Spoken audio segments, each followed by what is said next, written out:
जब हमारे पास पैसे नहीं हुआ करते थे, आपने पहले भी पढ़ चुका है या फिर पहले भी आप क्लासेस में पढ़ चुके होंगे कि जब आपके पास पैसे नहीं हुआ करते थे उस समय किसी सामान को खरीदने और बेचने के लिए क्या यूज़ किया जाता था?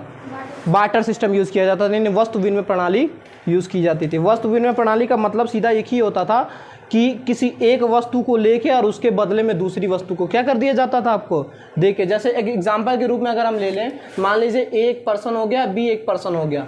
अभी हम थोड़ा सा पहले चल रहे हैं, जब हमारे पास पैसे नहीं हुआ करते थे हम कौन से सिस्टम में चल रहे हैं? बार्टर सिस्टम में चल रहे हैं। बार्टर सिस्टम में क्या हो गया कि मान लीजिए अगर मेरे पास गेहूँ है, ए के पास गेहूँ है और बी के पास चावल है, ठीक है, तो इन्होंने 1 केजी गेहूँ दे दिया और इन्होंने क्या कर दिया 1 केजी चावल दे दिया। इन दोनों की नीड्स, दोनों की आवश्यकता पूरी हो गई। हमने कल भी बात की थी कि अगर आपके पास गेहूं है तो आप साल के 365 दिन गेहूं खा के काम चला नहीं सकते, और आपके पास अगर चावल है तो आप साल के 365 दिन चावल खा के काम नहीं चला सकते। तो इसलिए क्या है, हम दोनों की नीड्स है, ए की भी नीड्स होगी और बी की भी नीड्स। तो इन्होंने क्या कर लिया, आपस में एक्सचेंज कर लिया, और इसी सिस्टम को हम क्या कहते थे? बार्टर सिस्टम कहा जाता था। ठीक, अब इस बार्टर सिस्टम में जो उस समय इकोनॉमी हुआ करती थी वो सीसी इकोनॉमिक्स हुआ करती थी। सी इकोनॉमिक्स। सी का मतलब होता है कमोडिटी। यहाँ देखिए हमने लिखा है सी में, इसकी बात अभी थोड़ी देर में करेंगे। फिलहाल अब आइए, अगर ये सिस्टम बहुत अच्छा था तो इसको बंद क्यों कर दिया गया? सबसे बड़ा सवाल। बार्टर सिस्टम अच्छा था भाई। आज क्या है, आज अगर आपके पास 5 रुपया कम है तो दुकानदार आपको जल्दी सामान नहीं देता। नोटिस करिएगा, अगर आपके मान लो आप सामान लेने गए हैं, 5,000 का सामान हुआ, आपके पास पैसे 4,200 रुपये हैं, 800 रुपये अगर आपके पास कम है तो दुकानदार जल्दी आपको सामान, अगर आपको नहीं पहचानता है और आपको नहीं जानता, अगर उसको आपके ऊपर बिलीव नहीं है तो वो आपको सामान नहीं देगा, दे देगा ना। तो इससे बेटर तो बार्टर सिस्टम था ना। चलो मेरे पास नहीं कुछ है, कुछ भी तो होगा, ऐसा थोड़ा कि हम पूरे तरीके से दिवालिया हम होंगे, नहीं, कुछ तो होगा हमारे पास, तो मैं कुछ दे के कुछ ले लूँ। मतलब गेहूं के बदले चावल ले लीजिए, चावल के बदले दाल ले लीजिए, मतलब कुछ दे के आप क्या कर सकते थे, कुछ ले सकते थे। तो आखिर इसको बंद क्यों कर दिया गया? इसमें कुछ कमियां थी। कमी क्या थी? सबसे पहली कमी थी lack of double incidence of want, यानी दोहरा संयोग का अभाव। जैसे मैं आपको कब कुछ दूंगा,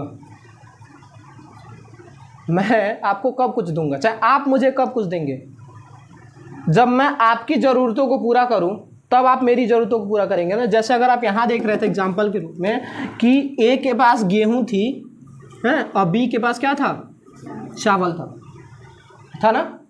तो ए को ज़रूरत थी किसकी, चावल की, और बी को ज़रूरत थी गेहूं की। ए ने बी को दे दिया और बी ने ए को दे दिया, दोनों की ज़रूरत पूरी हो गई, दोनों खुश, दोनों की नीड्स, दोनों की आवश्यकताएं क्या हो गई, पूरी हो गई। हम आते हैं जरा इस एग्जाम्पल पे, lack of double coincident unto want, यानी दोहरा संयोग का अभाव। ए को गेहूं के पास गेहूं है, बी के पास जूता है। एक चीज़ वो समझिएगा, ए के पास गेहूं है और बी के पास जूता है। ए अपना काम गेहूं में चला लेंगे, 1 साल में नहीं चला सकते, इनको भी किसी बी से कुछ चाहिए, जैसे यहाँ बी से इनको चावल चाहिए था, ठीक है। मान लेते हैं बी के पास जूता है, इस बार चावल नहीं है उसके पास, ओके। तो बी ने क्या किया, उसने ए से तो ले लिया, ए बी को गेहूं दे सकते हैं, लेकिन उसके बदले में उन्हें क्या मिल रहा है, क्या करेगा वो जूता, भाई जूता लेके सर पे मारेगा। बी ये कर सकते हैं कि जब ए से वो गेहूं ले लेंगे तो इनकी नीड्स पूरी हो जाएगी, इनकी आवश्यकता जो है, खाने की आवश्यकता जो है वो तो पूरी हो गई ना। लेकिन ए अभी भी नहीं पूरा हो रहा है, अभी भी ए के पास क्या बच गया, जो जैसे मैंने अभी कहा ना, बार्टर सिस्टम में क्या होता था, अगर एक पर्सन कुछ देता था तो दूसरा भी उसके बदले में उसको कुछ उसकी आवश्यकता की चीज़ों को दिया जाता था। इसका अब आप ये मत कह लीजिए कि बार्टर सिस्टम में एक वस्तु के बदले दूसरी वस्तु दी जाती थी। इसका ये मतलब नहीं है कि आप कुछ भी दीजिए और हम उसके बदले आपको जो मर्जी वो दे देंगे, नहीं। हम आपसे क्या लेंगे, जो मेरी नीड्स होगी, जो मेरी आवश्यकता होगी, वही तो ले सकते हैं और वही दे सकते हैं आपसे, हैं। तो ए को आवश्यकता ए की आवश्यकता नहीं पूरी हो रही है, जबकि बी की आवश्यकता जो है वो क्या हो जा रही है, पूरी हो जा रही है। ए उसको गेहूं दे सकता है लेकिन ए बी से जूता नहीं ले सकता, तो ये एक कमी हो गई, इसकी वजह से उसको बंद कर दिया गया। दूसरा था वस्तु विभाजन में कठिनाई, यानी lack of the divisibility of commodity. यहाँ आइए, अगर ए के पास गेहूं है और बी के पास इस बार अगर हम सोने के रखते हैं, लेट सपोज दैट, मान लीजिए, जैसे मैथ में कहते हैं ना let the value is x, वैसे यहाँ भी थोड़ा सा मान लेते हैं। ओके, तो ए के पास क्या है, गेहूं, और बी के पास क्या है, सोना। एक चीज़ समझिए, अगर क्या आप 1 किलो गेहूं के बदले 1 किलो सोना दे सकते हैं? आप 1 किलो गेहूं के बदले 1 किलो सोना यहाँ दे सकते हैं? आप 1 किलो गेहूं के बदले 1 किलो चावल आप दे सकते थे, ये सही था। लेकिन क्या जितने कीमत की 1 किलो गेहूं है उतने ही कीमत का 1 किलो सोना आपका होगा? नहीं ना, कतई नहीं होगा ना। तो ये सबसे बड़ी इसकी कमी थी। क्लियर? पहली, lack of the double incident of the want, यानी हमारी ज़रूरतों को आप पूरा नहीं कर पाते थे, इसलिए हम इसको धीरे धीरे बंद करने से अब क्या होने लगा, अब हमारी ज़रूरतें पैसे में कन्वर्ट होने लगी। दूसरा, lack of divisibility of the commodities, यानी वस्तु विभाजन में कठिनाई। यानी वस्तु विभाजन में कठिनाई ये होती थी कि जैसे अगर गेहूं की कीमत कम होगी, सोने की कीमत ज़्यादा होगी। अगर मान लेते हैं, लेट सपोज दैट गेहूं इस समय क्या रेट चल रहा है भाई, 24-25 के आसपास चल रहा है। अगर 1 किलो गेहूं 25 रुपये में बिक रही है, यानी 1 किलो गेहूं की कीमत कितनी होगी, 25 रुपये ना, तो क्या आप 1 किलो सोना भी 25 रुपये में खरीद लेंगे? सोने के 10 ग्राम का दाम कितना है इस समय?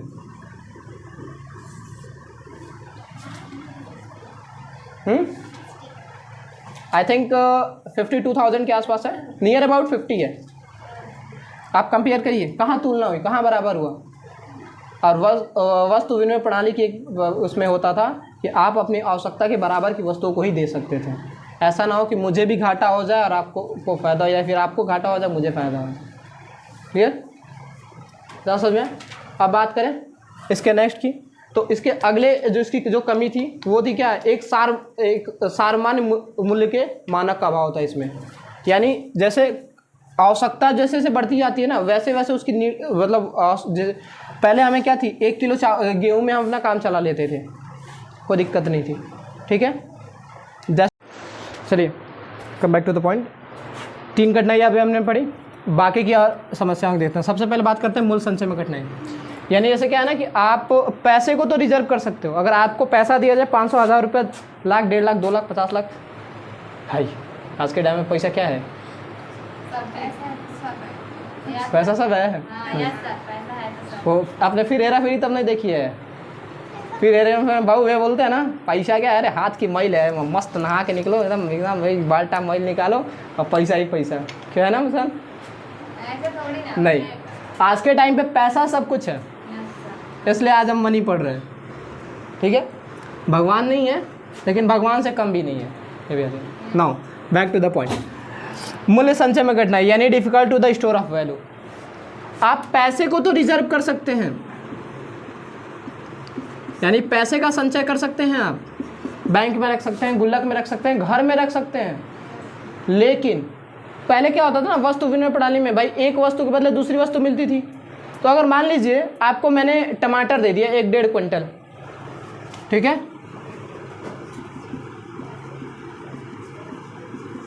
आप इसको कितना दिन स्टोर कर सकते हो? अगर मैंने आपको 10 किलो टमाटर दे दिया तो आप इसको स्टोर करके कितने दिन रख सकते हो? पैसा है, अगर मान लो पैसा ही है, ठीक है, 5,000 रुपये है, इसको आप रख दो 1 साल 2 साल अप्रॉक्स, जब तक हम रिजर्व कर लें। ठीक है, इसकी कोई लिमिट नहीं होगी, जब तक हम रख सकते हैं, क्योंकि ये सड़े गलेगा तो है नहीं, नोट है भाई, सड़े गलेगा। लेकिन बैंक में अगर रखते हो तो आपके अकाउंट में वो सेफ रहेगा। ओके, बट टमाटर है, आप इसको किसी कमरे में बंद करो, डोलची में रखो, कमरे में स्टोर करके। तो जिस हिसाब से गर्मी आजकल पड़ रही है उस हिसाब से क्या होगा, ये 3 से 4 दिन में टमाटर तो आप खरीद के लाओगे टमाटर, या आपको कोई देगा टमाटर और निकलेगा केचप, है ना, या टमाटो जूस। क्यों? तो सबसे बड़ी दिक्कत वस्तु विनिमय प्रणाली में ये थी कि हम अपने सामानों को स्टोर नहीं कर सकते थे, उनको संग्रहित नहीं रख सकते थे एक जगह इकट्ठा करके। हाँ, आज लिया उसका यूज़ किया, फिर कल लिया, कल यूज़ किया, परसों लिया, परसों, मतलब ऐसे डेली बेसिस में। क्योंकि अगर एक्स्ट्रा मिल जाना है तो वो कैजुअल सी बात है कि वो आफ्टर टाइम, समय के साथ वो क्या हो जाएगा, खराब हो जाएगा। दूसरा था मूल्य हस्तांतरण का अभाव। पैसा, एक चीज समझिए, यहाँ देखिए कि एग्जाम्पल हम लिख चल रहे हैं। अगर हमारी मकान ना घर समुंदर में है, सागर है मतलब समुंदर, ठीक है, अगर हमारी मकान कहाँ पे समुद्र में, मैं चाहता हूँ कि इस सामान के जैसे वो वस्तु के बदले वस्तु मिलती है ना, मैं चाहता हूँ आप काम करो, एक इस मकान को आप ले लो और इसके बदले मुझे इलाहाबाद, मतलब आज के टाइम का क्या, प्रयागराज, आज के टाइम का प्रयागराज और पहले का इलाहाबाद, तो मैं चाहता हूँ कि उस समुद्र वाले मकान के बदले आप क्या कर दो, मुझे प्रयागराज में मकान दे दो। संभव नहीं है, नहीं होगा। अगर वस्तु मतलब बदले में अगर रखा जाए, जैसे वस्तु विनिमय प्रणाली में क्या होता है कि एक वस्तु के बदले में दूसरी वस्तु, तो आप हमसे समुद्र वाला मकान ले लीजिए और उसके बदले मुझे इलाहाबाद में, प्रयागराज में एक बहुत अच्छी सी मकान क्या कर दीजिए, दे दीजिए, जो कि संभव आज के नहीं, नहीं जमाने में मत जाइए, वस्तु विनिमय प्रणाली पे समझिए। अगर एक वस्तु के बदले दूसरी वस्तु आप ले रहे हैं, तो यही दिक्कत वस्तु विनिमय प्रणाली में थी कि आप अपनी नीड्स को पूरा नहीं कर पाते थे। हाँ, अगर एज अ करेंसी नहीं है तो हम क्या कर सकते हैं, इसको द्रव्य में कन्वर्ट कर सकते हैं, यानी इसको बेच सकते हैं। इसको बेच दिया हमने, हैं, अब बेचने के बाद उससे जो हमें पैसा मिल रहा है, उस पैसे से हम इलाहाबाद, प्रयागराज, चाहे कहीं पे भी ज़मीन को खरीद सकते हैं। लेकिन अगर हम ये कहें कि उस मकान के बदले में मुझे मकान इलाहाबाद में दे दीजिए, तो ये वस्तु विनिमय प्रणाली के अंतर्गत संभव नहीं था। ये चौथी सबसे बड़ी कमी इसकी थी। पांचवी सबसे बड़ी कमी क्या थी, भावी भुगतान का अभाव था इसमें, यानी lack of standard of to the deferred payment, यानी भविष्य के लिए, देखिए ये बहुत बड़ी योजना बना के चलता था। वस्तु विनिमय प्रणाली जो थी, ये भविष्य में से आज आपने सामान खरीद लिया, ठीक है, और उसका पेमेंट या फिर आज आपने सामान लिया, उसको भविष्य में आपको क्या कर दिया गया, उसका भुगतान किया गया। तो एक बात बताओ, अगर आज आपको भूख लगी, खूब तगड़ी भूख लगी और आपने खाना लेके आया हैं, और वो भविष्य में आपको मिल रहा है 1, 1.5, 2, 3, 4, 5 घंटे, 2 दिन बाद मिलेगा, चलेगा ना? नहीं चलेगा। तो दिक्कत इसमें एक और थी कि ये फ्यूचर प्लानिंग करके चलता, यानी आपकी जो भी पेमेंट डाली जाती थी आपको, या फिर आपके वस्तु के बदले में वस्तु दी जाती थी। अब ऐसा थोड़े अर्जेंट है कि हम लेके गए गेहूँ 1 किलो हैं और उसके है भैया गेहूँ लीजिए और तुरंत हमको खांची भर के दीजिए, तुरंत खांची भर के हम 1 किलो गेहूँ आपको दे रहे हैं, और एक खांची हमको क्या 1 किलो हमको चावल दे दीजिए, तुरंत क्या पता उसके पास ना हो, वो कहीं से ले आए। तो ये था ना कि वो 2 दिन 1 दिन कुछ टाइम के बाद वो देता था, तो ये दिक्कत, थोड़ी सी टाइम इसमें खींच के ले जाई जाती थी, ठीक है। तो ये सारी कमियां थी, इन कमियों की वजह से हमने क्या कर दिया, बार्टर सिस्टम को बंद कर दिया। अब जब बार्टर सिस्टम बंद हो गया, यानी वस्तु विनिमय प्रणाली बंद हो गई, तो बच क्या गया, तब हमने क्या किया, अब हम किस पे आने लगे, अब धीरे धीरे हम अपनी आवश्यकताओं को पूरा करने के लिए पैसे पे आने लगे।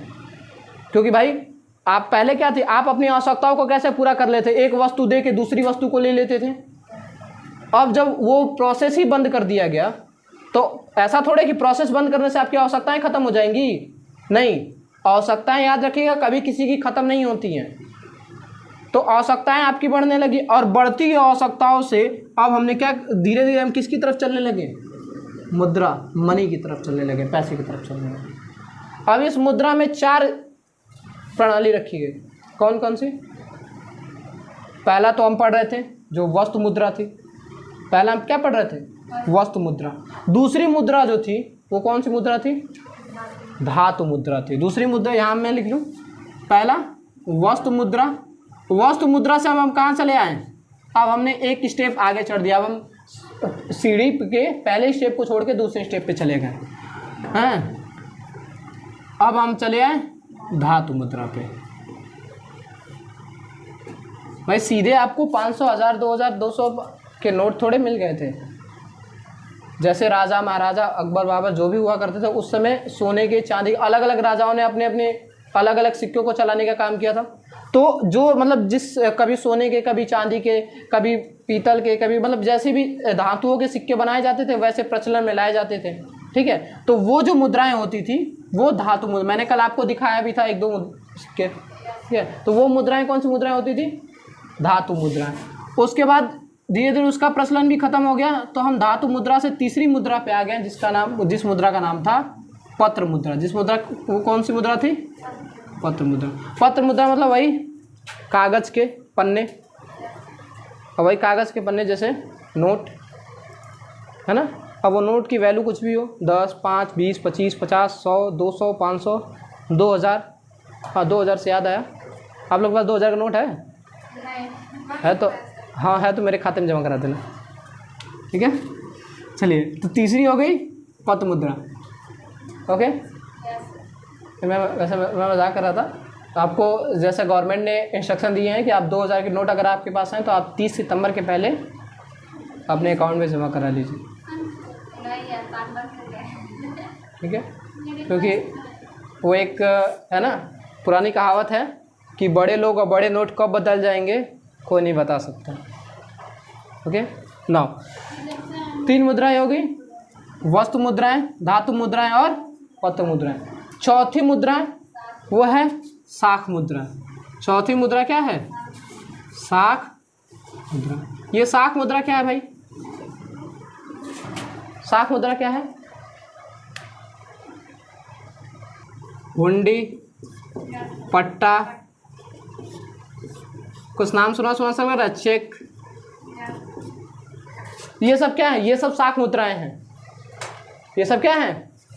यानी मेरी ज़मीन है और उस ज़मीन पे मैं कुछ नहीं कर रहा हूँ, वैसे परती पड़ी हुई है, आप आए, आपको आवश्यकता थी और आपने अपनी आवश्यकता के लिए मेरी ज़मीन को ले लिया और आपने उस ज़मीन की कीमत मुझे दे दी, वो हुंडी होती है। आप उस आवश्यकताओं की, आपकी जो आवश्यकता है, आपको स्कूल खोलना हो, आपको बिज़नेस करना हो, आपको मुर्गी फार्म खोलना, चाहे कुछ भी करना हो, हैं, आप लेके उस ज़मीन पर कर रहे हो। अब मुझे उस ज़मीन के बदले में क्या मिल गया? पैसे मिल गए, दोनों की ज़रूरतें पूरी हो गई। मुझे पैसे मिल गए, मैं उस पैसे से अपनी ज़रूरतों को पूरा कर लूँगा। आपको बिज़नेस खोलने के लिए, आपको स्कूल खोलने के लिए, आपको दुकान खोलने के लिए ज़मीन की आवश्यकता थी, आपको ज़मीन मिल गई। तो और जैसा आपको पता है कि किसी भी चीज़ को पूरा करने के लिए क्या होते हैं? किसी न किसी चीज़ की आवश्यकताएँ होती हैं। तो ये 4 मुद्राएँ हमारे पास थी।